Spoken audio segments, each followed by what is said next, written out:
Last night, Israel destroyed 20 Iranian missile launchers as they prepared to fire, no doubt saving countless Israeli lives. Now, that's the benefit of air superiority and something that's going to be a real problem for Iran as this war drags on. Now, diving into what we know about last night's strikes, as well as a bit of a roll-up as to what the two sides have so far accomplished in this war. Starting with an IDF statement here, they say as a part of the strikes last night, approximately 50 fighter jets and aircraft identified and struck missile storage sites, surface-to-surface missile launchers that were ready to launch towards the state of Israel, and command centers where launch squads were preparing to carry out launches towards Israel. In these strikes, more than 20 missiles were simultaneously struck minutes before they were to be launched towards Israel's home front. Since the beginning of the operation, more than 120 missile launchers, constituting one-third of the Iranian regime's total launchers, have been destroyed. Now, a couple key aspects here, again, talking about the air superiority piece that Israel has claimed they established a couple days ago, which at this point kind of checks out. Based off the footage we're seeing, the types of munitions being employed means that Israel is not firing standoff missiles anymore, but now dropping bombs directly overhead onto targets in Iran. That only comes with a degree of air superiority.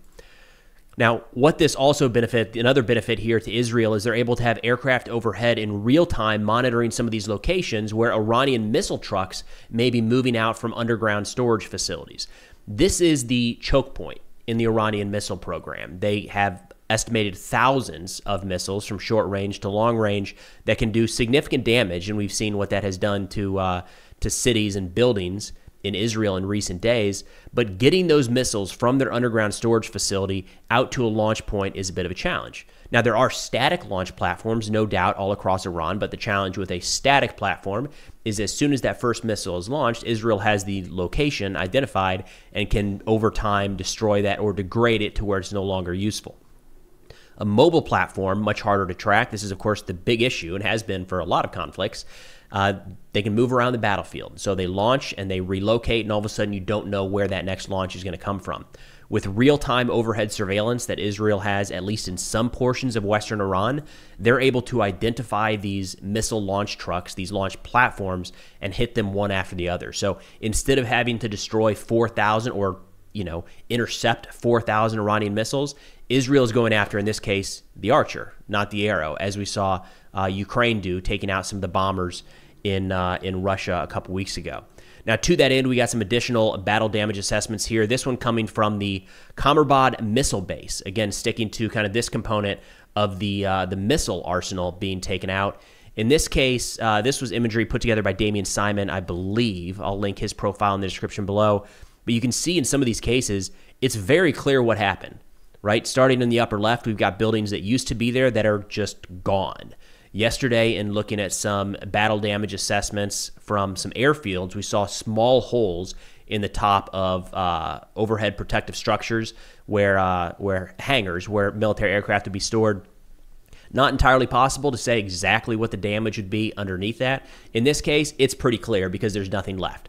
So all around the screen, left to right, we've got structure after structure throughout this military facility, this missile storage facility, where the buildings no longer exist. So, spread out, it does look like very, very accurate strikes on behalf of Israel. We're not seeing a ton of craters across the landscape. We're seeing one building that was there a week ago and as of today no longer exists. Now, it's not just the infrastructure and the facilities and the equipment that Israel is going after. As we well know at this point, they're also eliminating significant numbers of Iranian senior leadership. Just last night, they added to this tally, saying they struck a structure in Tehran where several senior officials from Iranian intelligence organizations were located. And they got some big ones here.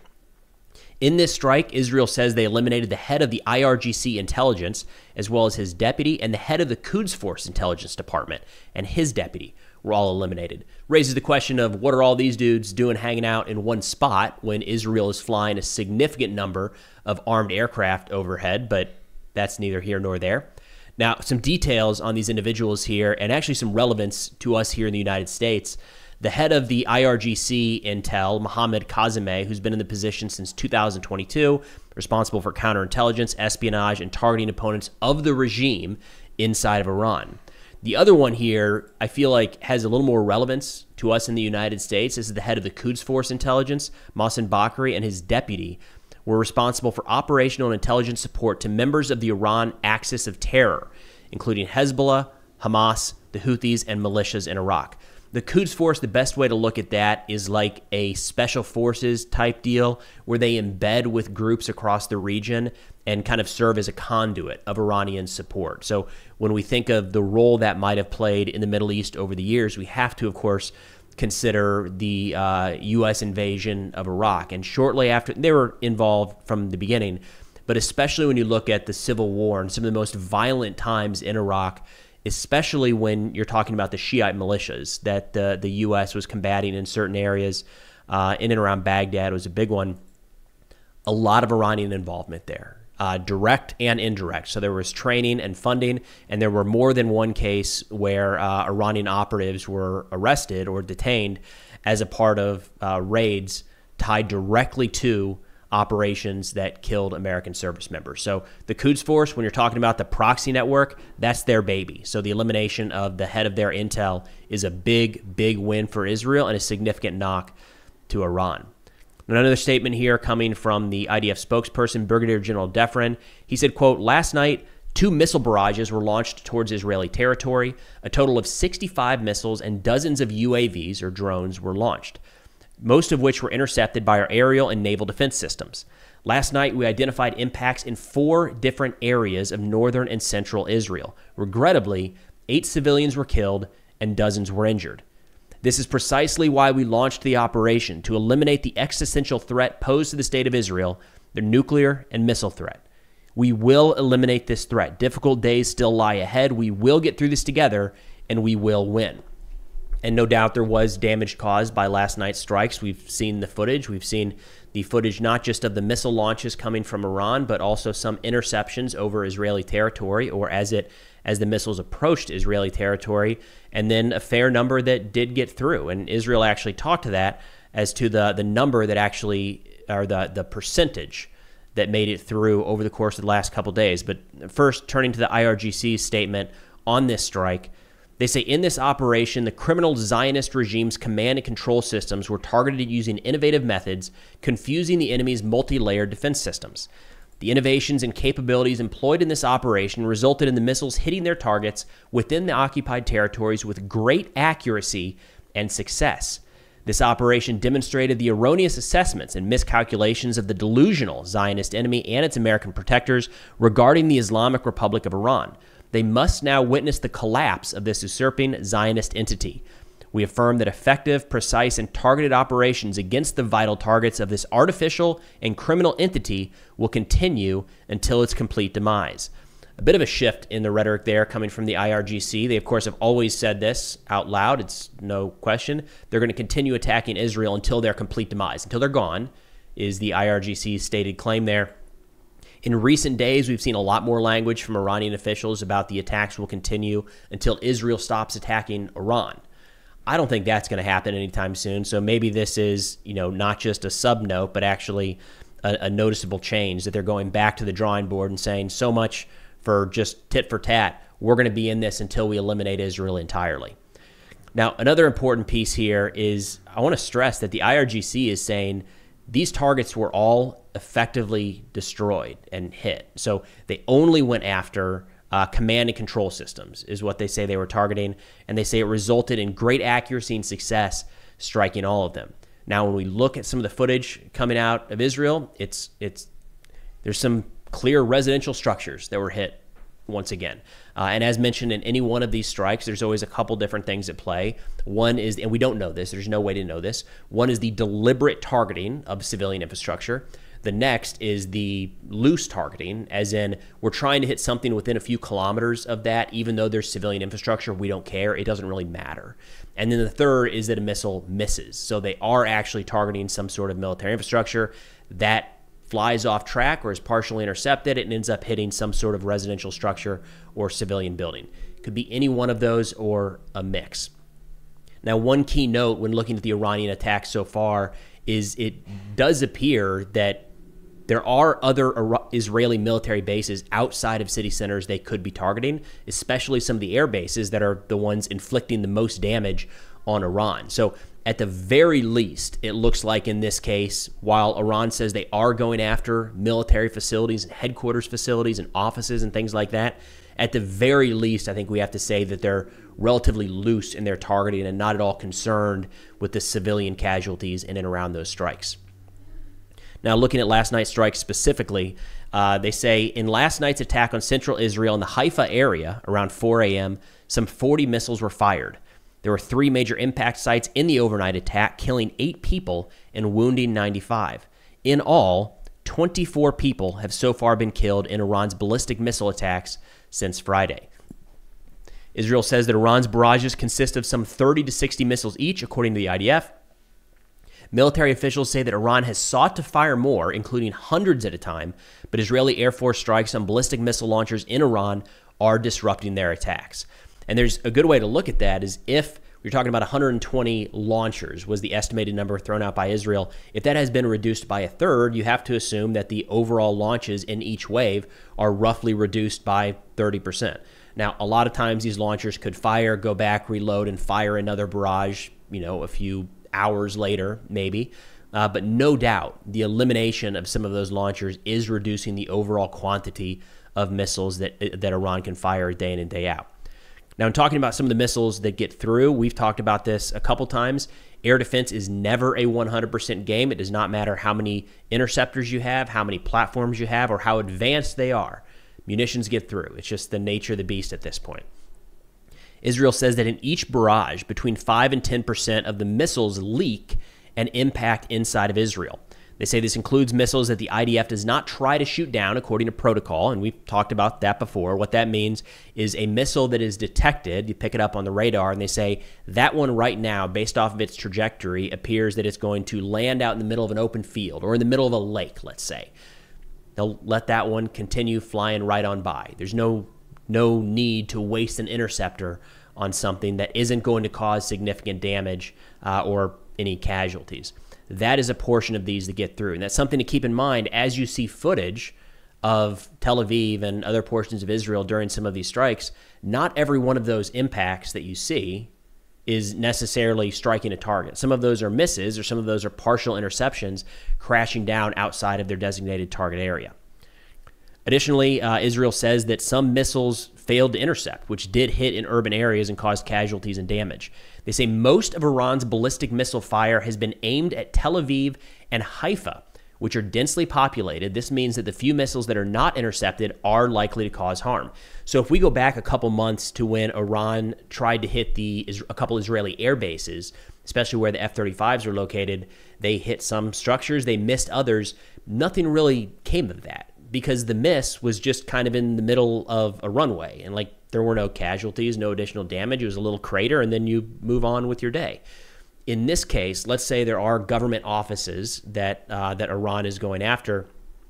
If they hit that government office, they're probably still causing significant collateral damage to the near vicinity because of the heavy population of Tel Aviv. And then if they miss by a couple hundred meters in one direction or the other, which, launching missiles at this range, you've got to be pretty advanced to not miss at all, which does kind of speak to the effectiveness of the Israeli strikes in the opening wave of this attack, going right through windows and into certain bedrooms on certain floors of certain buildings to eliminate individuals. Sometimes the individual and the spouse, if they're sleeping in the same bed, of course, but the precision of those strikes cannot be expected of every military around the world. Iran just straight up does not have those same capabilities. So even missing by a little bit is going to result in civilian casualties like we've seen.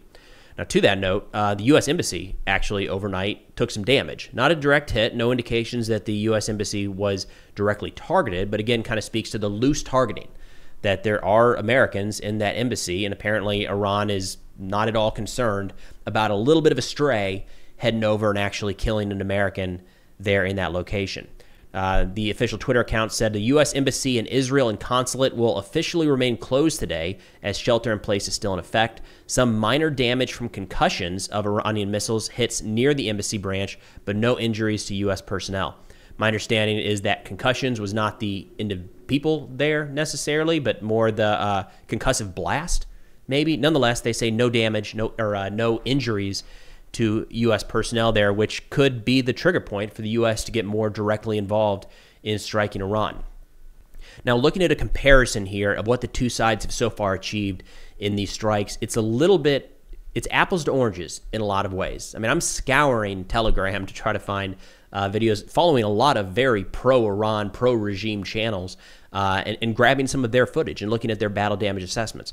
By and large, what we have right now is a lot of Israeli footage and confirmation battle damage assessment of hitting Iranian senior leadership and a lot of nuclear facilities and military infrastructure. On the other side, we're getting a lot from Iran of hitting city centers in Israel. That's just kind of the nature of the beast where it sits right now. So looking at the achievements so far of the two sides in this conflict, Iran has fired around 380 total ballistic missiles. And I should note, this rundown here was put together by Abu Ali Express over on Telegram. Very nice, succinct summary. I'll link his profile in the description below. So 380 ballistic missiles, 100 UAVs. So far, 24 Israeli civilians have been killed and hundreds wounded. There's also been, as we've seen, significant damage to a handful of buildings in Israel at the impact sites.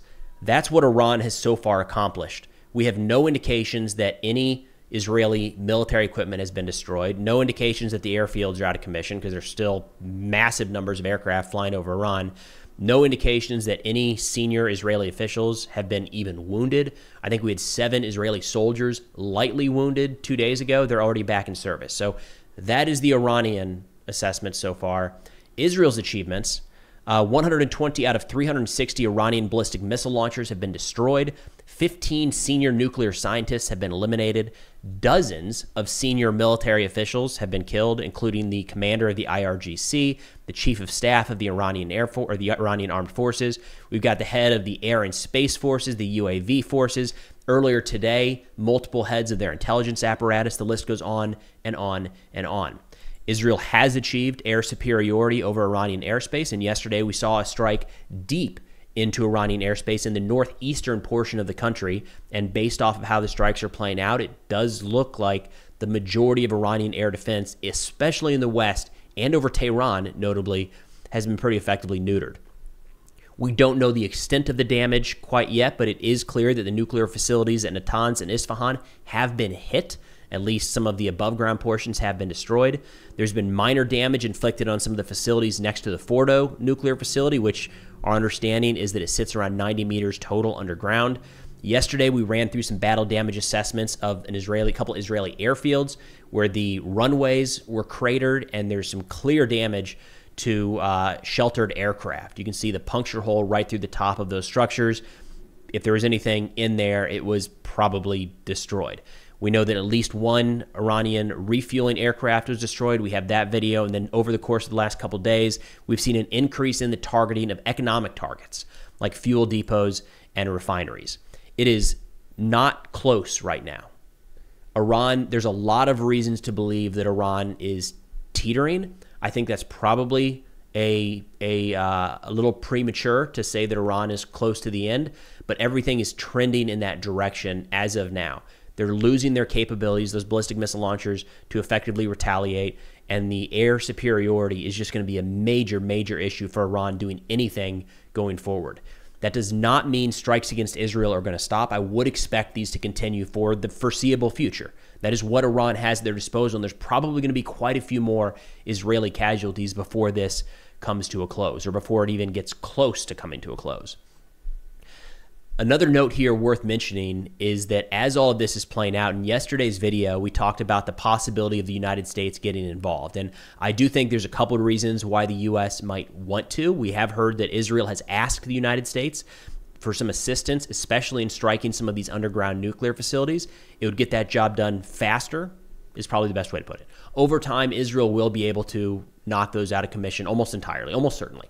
But to get it done quickly, like in the next couple days, next couple weeks, they likely would need U.S. military support. To that end, we just got news earlier today that 32 U.S. refueling aircraft are heading overseas. That's no joke. Refuelers don't drop bombs, but they're needed for some of these long-range strikes and some of the platforms like B-2s and maybe even B-52s that would be used in hitting some of these nuclear facilities from airfields a good distance away.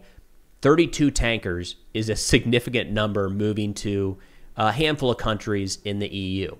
To my knowledge, there's no exercises planned, nothing to that scale. So there are indications that the United States is pre-positioning aircraft ahead of what we already have in theater for the possibility of maybe just assisting Israel with refueling operations. That's something our two nations have trained on extensively.